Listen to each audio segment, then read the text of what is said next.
दोस्तों, गांव के एक कोने में एक पुराना सा मिट्टी का घर था। छत पर घास फूस का छप्पर था और आंगन में गमले में लगी तुलसी सूख चुकी थी।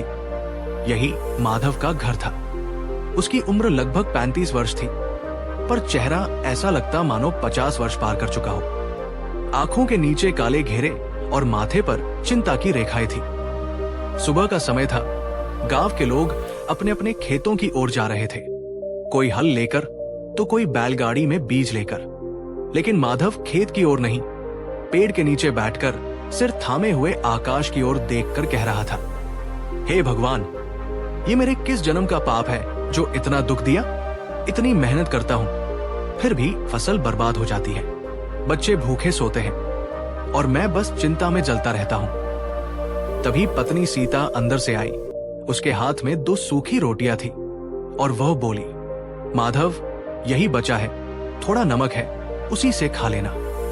बच्चों के लिए कुछ चावल बचा के रखे हैं। माधव की आंखों में आंसू आ गए। वो रोटियों को देखता रहा और फिर सिर झुका लिया।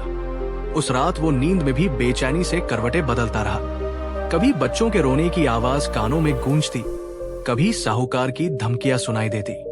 दूसरे दिन दोपहर में जब माधव अपने खेत में सूखी मिट्टी को निहार रहा था, तभी एक वृद्ध साधु उस ओर से गुजरते हैं। साधु के बाल सफेद थे, पर चेहरे पर तेज था। उनके वस्त्र गेरुए थे और हाथ में कमंडल। उन्होंने माधव को देखता, जो सिर झुकाए बैठा था। साधु बोले, बेटा, जीवन से इतना हारा हुआ क्यों दिख रहा है? माधव ने सिर उठाकर देखता है और कहता, महाराज, मेरे पास कुछ नहीं बचा। मेहनत करता हूं, फिर भी जीवन में केवल दुख ही दुख है। लगता है ईश्वर मुझसे रूठ गए हैं। साधु मुस्कुराए और बोले, ईश्वर किसी से रूठते नहीं बेटा। वे तो बस इंतजार करते हैं कि कब तू उनके पास लौटेगा। जब तू हृदय से पुकारेगा, वो अवश्य उत्तर देंगे। माधव थोड़ा भावुक हो गया और बोला, तो क्या मैं गलत पुकार रहा हूं? क्या मेरी प्रार्थना अधूरी है? साधु ने कहा, प्रार्थना भी ध्यान की तरह होती है बेटा। अगर तू केवल दुख बताता रहे और सुनने का समय ना दे, तो भगवान कैसे बोलेंगे? साधु उठे और बोले, मैं पास के पर्वत पर आश्रम में रहता हूं, वहां आओ, कुछ दिन आत्मा की बात करो। हो सकता है तुम्हारे प्रश्नों के उत्तर वहीं मिले। माधव ने पहली बार किसी के शब्दों से आशा महसूस की। उसने सिर हिलाया और बोला, हाँ, मैं आऊंगा महाराज। शायद अब यही मेरी राह है। अगली सुबह सूरज की पहली किरण जैसे ही धरती को छूती है, माधव घर से निकल पड़ता है। उसके कंधे पर एक छोटी सी पोटली है, जिसमें 2 रोटियां, एक गमछा और कुछ उम्मीदें बंधी हैं। पत्नी सीता दरवाजे पर खड़ी थी। उसकी आंखों में चिंता और श्रद्धा दोनों है। सीता धीरे से कहती है, जल्दी लौट आना माधव, और गुरुजी से पूछना, क्या भगवान कभी हमारी सुनेंगे? माधव ने उसकी ओर देखा और मुस्कुराने की कोशिश की। माधव सोचता है, अगर भगवान कहीं तो शायद वही मिलेंगे। अब तो वही आखिरी सहारा है।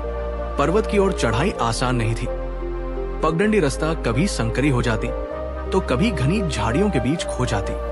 लेकिन माधव के मन में अब एक नई ऊर्जा थी, जैसे कोई अदृश्य शक्ति उसे आगे खींच रही थी। वो रास्ते भर वो सोचता रहा, क्या सच में कोई उत्तर मिलेगा? क्या गुरु मेरी कोई बात समझ पाएंगे? 4 घंटे की चढ़ाई के बाद वो एक समतल स्थान पर पहुंचता है। वहां एक बांस और लकड़ी से बना शांत आश्रम था। हवा में एक दिव्यता थी, जैसे प्रकृति भी मौन होकर किसी गहरे रहस्य को छिपाए बैठी हो। साधु, जो अब उसे गुरुदेव लगने लगे थे, कमंडल लिए आश्रम के द्वार पर खड़े थे। उनकी आंखें बंद थी, लेकिन जैसे उन्हें पहले से पता था कि माधव आने वाला है। गुरुदेव आंखें खोलते हुए बोले, आ गया बेटा, देर तो की, लेकिन आया तो सही। माधव चकित होकर कहता है, आपको कैसे पता था मैं आ रहा हूं? गुरुदेव मुस्कुराकर बोले, जो भीतर से पुकारता है उसकी आहट बाहर भी सुनाई देती है। गुरुदेव ने उसे भीतर बुलाया। आश्रम में बहुत सादगी थी। मिट्टी की दीवारें, एक कुटिया, कुछ आसन और दूर एक छोटी सी गौशाला थी। गुरुदेव ने कहा, कुछ दिन यहां रहो। सुबह ध्यान, दोपहर सेवा और रात्रि में सत्संग करना। गुरुदेव बोले, बातों से नहीं, अनुभव से जानोगे ईश्वर को। माधव ने हाथ जोड़ लिए। पहली बार उसे किसी स्थान पर भीतर की शांति महसूस हुई थी। माधव के आश्रम में दिन अब एक नियमित अनुशासन से बंध गए थे। सुबह सूरज उगने से पहले ही गुरुदेव की आवाज सुनाई देती। गुरुदेव धीरे और स्थिर स्वर में कहते, उठो पुत्र। जब शरीर शांत होता है तभी आत्मा बोलती है। माधव आंखें मलते हुए उठता, आश्रम के छोटे से घाट पर जाकर शुद्ध पानी से स्नान करता और फिर गुरुदेव के साथ पीपल के पेड़ के नीचे ध्यान मुद्रा में बैठ जाता। लेकिन पहले दिन से ही उसका मन चंचल हो उठता। माधव मन ही मन सोचता, ये ध्यान कैसे करूं? खेतों का क्या होगा? घर में बच्चों को क्या खाना मिलेगा? कर्ज चुकाने की मियाद भी तो पास है। वो आंखें बंद करता तो भीतर का कोलाहल और बढ़ जाता। ध्यान सत्र के बाद गुरुदेव उसके पास आए। गुरुदेव ने कहा, मन तो बंदर की तरह है बेटा। पहले दिन ही पेड़ पर चढ़ना नहीं आता, अभ्यास ही साधना है। माधव ने सिर झुका दिया। वो समझ रहा था कि शांति एक दिन की देन नहीं। दोपहर का समय आता, सभी शिष्य अपने अपने कार्यों में लग जाते। कोई गौशाला की देखभाल करता, कोई भोजन बनाता, तो कोई आश्रम की साफ सफाई करता। माधव को गुरुदेव ने बगीचे की जिम्मेदारी दी, जिसमें मिट्टी में काम करते हुए वो कई बार थक जाता, परंतु अजीब बात थी, उस थकान में चिंता नहीं होती थी, बल्कि एक अजीब सी तृप्ति मिलती थी। एक दिन माधव ने गुरुदेव से पूछा, गुरुदेव, आप बार बार आत्मा की बात करते हैं, पर आत्मा क्या है? क्या वो मेरी ही तरह दुखी नहीं होती? गुरुदेव ने मुस्कुराते हुए पीपल की एक पत्ती उठाई और कहा, बेटा, ये पत्ती जब तक शाखा से जुड़ी है तब तक वो हरी, लचकदार और जीवित है, लेकिन जब वो गिर जाती है तब वो सूख जाती है। आत्मा वही शाखा है, शुद्ध, चैतन्य और शांत। शरीर उस पत्ते की तरह है, वक्त के साथ सूखने वाला है। तू आत्मा से जुड़ा रहेगा तो चिंता तुझसे दूर रहेगी। माधव ने धीरे से कहा, तो मैं आत्मा से कैसे जुड़ूं? गुरुदेव ने कहा, मौन से, सेवा से और सबसे जरूरी स्वीकार से। जब तुम जीवन को जैसा है वैसा स्वीकारने लगेगा, तभी तू स्वयं को जान पाएगा। उस रात सत्संग में गुरुदेव ने एक कहानी सुनाई, एक राजा की, जिसने सब कुछ पाने के बाद भी शांति नहीं पाई, जब तक उसने अपने भीतर झांकना नहीं सीख गया। माधव की आंखें नम थी। वो पहली बार भीतर उतरने की कोशिश कर रहा था। अब माधव के चेहरे पर वही थकावट नहीं थी, उसकी चाल में शांति थी, बातों में ठहराव और आंखों में एक नई चमक थी। उसे सुबह उठना अब एक जिम्मेदारी नहीं, बल्कि एक सौभाग्य लगता था। ध्यान करते समय उसका मन अब भागता नहीं था, बल्कि कभी कभी भीतर कुछ ऐसा दिखता था जिसे वो शब्दों में बयां नहीं कर सकता था। एक खालीपन जिसमें कोई डर नहीं था, कोई पीड़ा नहीं थी, बस एकाएक मौन था जो बहुत गहरा था। एक दिन दोपहर को जब वो तुलसी के पौधों को पानी दे रहा था, तभी गुरुदेव उसके पास आए। गुरुदेव सहलाते हुए बोले, अब तुम्हारे चेहरे पर चिंतन नहीं, संतोष दिखता है। क्या कुछ समझ आया? माधव मुस्कुराते हुए बोला, पहले लगता था कि भगवान कहीं दूर है, अब लगता है कि वो मेरे ही भीतर है। पहले मैं भाग रहा था, अब बस ठहर गया हूं। गुरुदेव ने उसकी पीठ पर हाथ रखा और कहा, यही है सच्चा दर्शन। भगवान दूर नहीं, गहराई में है। और जब तू गहराई में जाता है तो बाहर की हलचल से डर नहीं लगता। एक दिन माधव ने पूछा, गुरुदेव, अब मुझे घर लौट जाना चाहिए क्या? बच्चे मेरी राह देख रहे होंगे, सीता अकेली होगी। गुरुदेव ने कहा, जाओ पुत्र, पर ध्यान रहे, वही जीवन है वहां। फर्क बस इतना है कि अब तुम बदल चुके हो। अब तुम चिंता में डूबोगे नहीं दोगे, अब तुम परिस्थितियों के साथ बहोगे नहीं, उन्हें समझोगे।